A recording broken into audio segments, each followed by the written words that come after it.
রেঞ্জের আলোচনা করতে চাই। একটা ফাংশনের রেঞ্জ কাকে বলে যথারীতি আমরা আবার সংজ্ঞা লিখে নিব। রেঞ্জের সংজ্ঞা দেখো সবাই, ডোমেনের সকল সদস্যের প্রেক্ষিতে ওয়াই এর যেই মান আসা সম্ভব তাদেরকে নিয়ে গঠিত সেটকে রেঞ্জ বলে। তো আমরা একটা একটা করে এক্সাম্পল চিন্তা করি।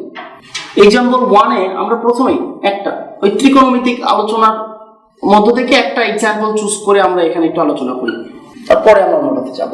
যে সাইন এক্স, একটু খেয়াল করে দেখো যে আমরা কিন্তু জানি যে সাইন এক্স এর মান আসলে কত থেকে কত পর্যন্ত ঘোরাঘুরি করতে পারে।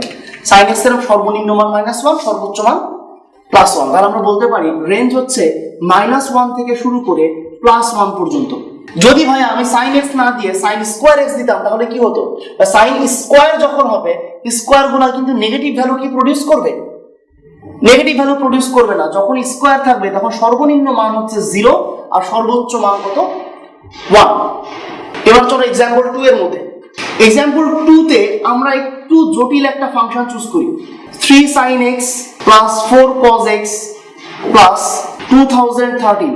এই ফাংশনটার রেঞ্জ আমরা বের করতে চাই। অনেকে একটা কথা বলে যে ভাইয়া এই ফাংশনটার সর্বোচ্চ মান কি রকম? যে sin এর সর্বোচ্চ মান তো 1, cos এর সর্বোচ্চ মান 1, তাহলে 3 + 4 + 2013, তার মানে মনে হয় 2020 হচ্ছে এই ফাংশনটার সর্বোচ্চ মান। এটা অনেকেই বলে, অনেকের মতামত এটা। আবার এটা বলে যে ভাই সর্বনিম্ন মান বের করার ক্ষেত্রে কি করব? খুব সিম্পল, sin এর সর্বনিম্ন মান -1, তাহলে ভাই এখানে -1 বসান। cos এর সর্বনিম্ন মান কত? -1, তাহলে এখানেও -1 বসান। আর এখানে কত হবে? 2013। তাদের ধারণা যেটা যে এখানে आंसर হবে 2006। আর তাদের উদ্দেশ্যে বলি এই ঘটনা কিন্তু ঘটে না। কেন ঘটে না? কারণ তুমি ভাইয়া সাইন এর জায়গাতে যখন 1 বসাইছো তখন cos এর জায়গাতেও কত বসাইছো? 1। কিন্তু একটা জিনিস মাথায় রাখো, সাইন যখন 1 cos কিন্তু তখন 1 না, বা সাইন যখন সর্বোচ্চ তখন cos কিন্তু সর্বোচ্চ না। কারণ sin 90 ডিগ্রির মান কত? 1, বাট cos 90 ডিগ্রির মান কত? 0। তাহলে একই সাথে আমরা sin এর সর্বোচ্চ মানও বসাবো, cos এর সর্বোচ্চ মানও বসাবো, সেই গুড়ে কিন্তু বালি। তাহলে নিশ্চয়ই আমাদের অন্য একটা প্রসিডিউর ফলো করতে হবে, যে প্রসিডিউরের মাধ্যমে আমরা আলটিমেটলি এই পুরো রাশিটার সর্বোচ্চ মান বের করতে পারবো, আবার পুরো রাশিটার সর্বনিম্ন মানও বের করতে পারবো। সেই প্রসিডিউরটা হচ্ছে এরকম। আমরা খেয়াল করব sin x এর সহগ কত? 3, cos x এর সহগ কত? 4। আমরা কোনো একটা কোণাতে √3² + 4² এর মান কত বের করে রাখবো? 5। আমরা পুরো ফাংশনটাকে দরকার নাই, শুধুমাত্র sin আর cos এর পোরশনকে 5 দিয়ে গুণ করব আর 5 দিয়ে ভাগ করব। এবার আসো আমরা একটা জিনিস চিন্তা করি। মনে করি একটা সমকোণী ত্রিভুজ আছে। এই সমকোণী ত্রিভুজের ভূমি হচ্ছে 3, লম্ব 4 আর অতিভুজ 5। ভূমি 3, লম্ব 4 আর অতিভুজ 5। এই অ্যাঙ্গেলটাকে যদি আমি থিটা বলি, বলো তো sin থিটা কত হবে? sin থিটা হবে 4/5। কারণ কি? লম্ব বাই অতিভুজ হচ্ছে sin। আর cos থিটা কি হবে? cos থিটা হবে 3/5, কারণ ভূমি বাই অতিভুজ হচ্ছে 5। তাহলে আমি যদি এই 3/5 কে cos বলি আর এই 4/5 কে sin বলি, নিশ্চয়ই কেউ রাগ করবে না। রাগ করলেও কিছু করার নাই। এই পোরশনটুকুকে আসো আমরা cos থিটা বলি, আর এই পোরশনটুকুকে আমরা sin থিটা বলি, প্লাস 2013। দেখো এবার ত্রিকোণমিতির খুব বেসিক একটা সূত্র। কিরকম সূত্র? sin a cos b plus cos a sin b। এটা কিসের সূত্র ছিল মনে আছে? sin a প্লাস b এর সূত্র ছিল। তাহলে এখানটাতে পুরো জিনিসটাকে আমরা এটা বলে ফেলতে পারি যে এটা হচ্ছে sin of x plus theta আর লাস্টে হচ্ছে প্লাস 2013। এই কথাটা বলে ফেলা যায়। এখন দেখো আমাদের সবচেয়ে ঝামেলার পার্ট যেটা ছিল যে একই সাথে সাইন আছে একই সাথে কজ আছে, সো তখন আমরা গেস করতে পারতেছিলাম না যে সর্বোচ্চ কোনটা হবে। আর দেখো এখন পুরো জিনিসটাই কিন্তু জাস্ট একটা সাইন। তো আমরা জানি সাইনের সর্বোচ্চ মান কত? 1। তাহলে এখানে সাইনের মান যখন 1 বসাই দিই তখন সর্বোচ্চ মান আমরা কত পেয়ে যাচ্ছি? সর্বোচ্চ মান পাচ্ছি 2018। আর সাইনের সর্বনিম্ন মান কত? -1। তাহলে -1 যখন আমরা বসাবো, -1 + 2013 = আসবে 2008। তার মানে আসলে এই পুরো জিনিসটা সর্বনিম্ন মান হচ্ছে 2008 আর সর্বোচ্চ মান হচ্ছে 2018। তাহলে রেঞ্জ আমরা আসলে সরাসরি লিখে ফেলি 2008 থেকে 2018 পর্যন্ত। দেখো আইডিয়াটা কত ফ্যান্টাস্টিক যে আমাদের প্রথমে ছিল সাইন আর কজের একটা কম্বিনেশন, তো আমরা ওইটাকে সিম্পলি একটা সাইন বানাই ফেলছি, অথবা তুমি চাইলে একটা কজও বানাই ফেলতে পারতা। যেটাই করি না কেন আমাদের মেইন টার্গেট সাইন আর কজের এরকম লিনিয়ার কম্বিনেশন থাকলে আমরা হয় একটা সাইন বানাবো না হয় একটা কজ বানাবো, দেন ওখান থেকে সরাসরি ডিসিশন নিব। এখন যারা বুদ্ধিমান মানুষ তারা বলে যে এখান থেকে কিন্তু একটা শর্টকাট রুল দাঁড় করানো যায়, যে যেখান থেকে সরাসরি আমরা আনসার বলে দিতে পারবো দুম করে। কেমনে খেয়াল করো, যে ভাই আপনি না প্রথমে 3 আর 4 কে নিয়ে চিপার মধ্যে একটা কাজ করে 5 বানায় ফেলছিলাম কিনা? 3 4 নিয়ে একটা কাজ করে আমি কি বানায় ফেলছিলাম? 5। তারা যেটা বলবে যে ভাইয়া এই যে লাস্টে 2013 আছে তার সাথে 5 যোগ করেন, তার থেকে 5 বিয়োগ করেন, তাহলে কিন্তু রেজাল্ট পেয়ে যাবেন। তো জেনারেল আনসারটা কি এরকম হতে পারে না যে ভাইয়া ওই 2013 কিছু নাই, এখানে আছে ভাইয়া a sin x plus b cos x plus c। তো ভাই এরকম জিনিস থাকলে সরাসরি রেঞ্জের মানটা এরকম আসবে, রেঞ্জ আসবে। এখান থেকে আমরা কি কাজ করছিলাম মনে পড়ে? √a square plus b square. সর্বনিম্ন মানের ক্ষেত্রে c এর থেকে এটা বিয়োগ যাবে, তাহলে c minus √a square minus b square. আর সর্বোচ্চ মানের জন্য c এর সাথে এটা যোগ হয়, c plus √a square plus b square.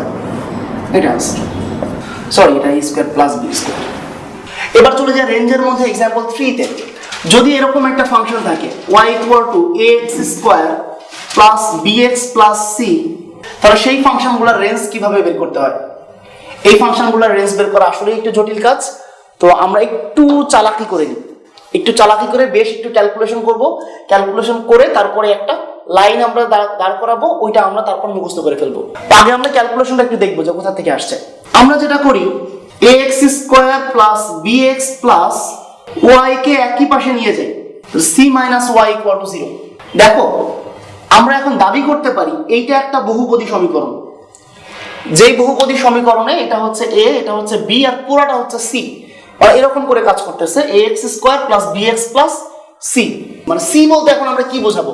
c minus y, এটা হচ্ছে c আমাদের কাছে। তো আমরা কিন্তু এই ব্যাপারটা জানতাম যে বহুপদী সমীকরণের সাথে ওতপ্রোতভাবে জড়িত একটা শব্দ, সেটা হচ্ছে কি বলতো? নিশ্চায়ক। এবং নিশ্চায়ক মানেই হচ্ছে b স্কয়ার মাইনাস 4ac। নিশ্চায়ক মানে b স্কয়ার মাইনাস 4ac। তো আমরা এই সমীকরণের নিশ্চায়কটা কি বের করতে পারি? দেখো যে x এর সহগ হচ্ছে b, তাহলে b square minus 4a, a মানে x স্কয়ারের সহগ, c মানে ধ্রুবপদ, that means c minus y। এটা একটু অন্যভাবে বলতে পারি না রে, b square minus 4ac plus 4ay, এভাবেও তো বলা যায়। আর একটা ব্যাপার দেখো, আমরা কিন্তু জানি যে যদি কোনো সমীকরণের মূল বাস্তব হতে হয় তাহলে নিশ্চায়ক greater than or equal to 0। এই ব্যাপারটা আমরা সবাই জানি, যদি মূল বাস্তব হতে হয় তাহলে নিশ্চায়ক is greater than or equal to 0। তাহলে এখানকার যে নিশ্চায়কের এক্সপ্রেশনটা আছে সেটা আমরা লিখে ফেলি b square minus 4ac plus 4ay greater than or equal to 0। আমাদের টার্গেট কিন্তু রেঞ্জ বের করা, দ্যাট মিন্স আমরা y এর ভ্যালুর উপরে শর্ত বের করতে চাই। তাই y যুক্ত যে পদটা আছে সেটাকে এক পাশে রাখো, বাকিগুলোকে অন্য পাশে পাঠিয়ে দাও, 4ac মাইনাস b স্কয়ার। এখন একটা কাহিনী আছে, কাহিনীটা হচ্ছে a যদি 0 এর চেয়ে বড় হয় তাহলে দুই পাশে সরাসরি আমরা 4a দিয়ে ভাগ করে দিব, কোনো প্রবলেম হবে না। বাট যদি a 0 এর চেয়ে ছোট হয় তখন খেয়াল করো যে তুমি যদি নেগেটিভ কোনো একটা নাম্বার দিয়ে ভাগ করো তাহলে অসমতার চিহ্নটা চেঞ্জ হয়ে যায়। এখানেও কিন্তু তাই হবে, a যদি 0 এর চেয়ে ছোট হয় তাহলে এই 4a দিয়ে যখন আমরা ভাগ করব তখন অসমতার চিহ্নকে ঠিক থাকবে নাকি চেঞ্জ হয়ে যাবে? অবশ্যই অসমতার চিহ্নটা ফ্লিপড হয়ে যাবে। তাহলে এখানে যেটা আসবে y less than or equal to 4ac minus b square divided by 4a।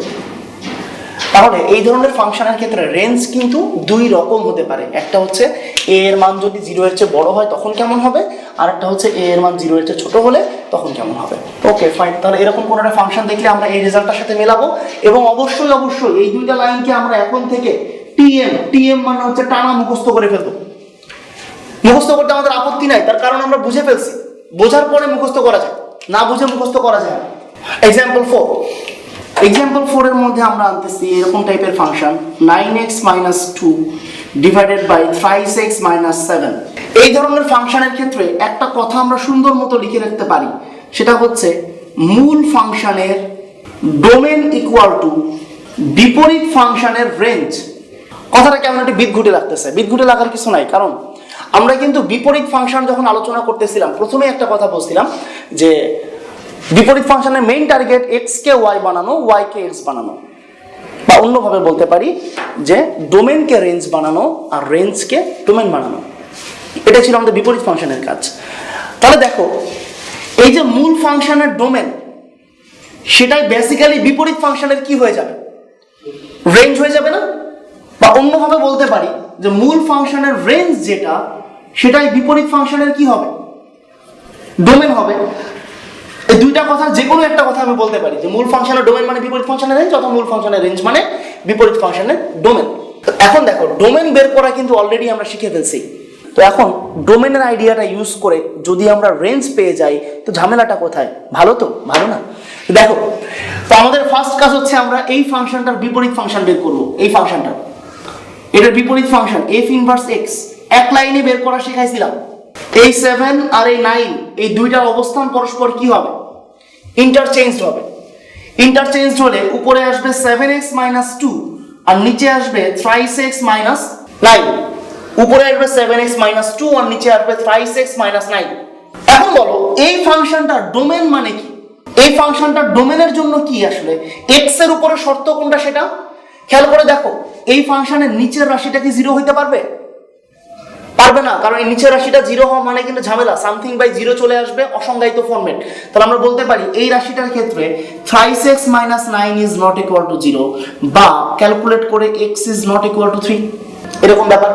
তাহলে এই বিপরীত ফাংশনের ডোমেন কিন্তু এটা x is not equal to 3। এই ব্যাপারটাই কি মূল ফাংশনের রেঞ্জ হবে না? একটু আগে সেটাই বললাম যে বিপরীত ফাংশনের ডোমেন যেটা, সেটাই হবে মূল ফাংশনের রেঞ্জ। তাহলে এবার আমরা লিখে ফেলি মূল ফাংশনের রেঞ্জ ইকুয়াল টু, এভাবে লেখা যায় r/3।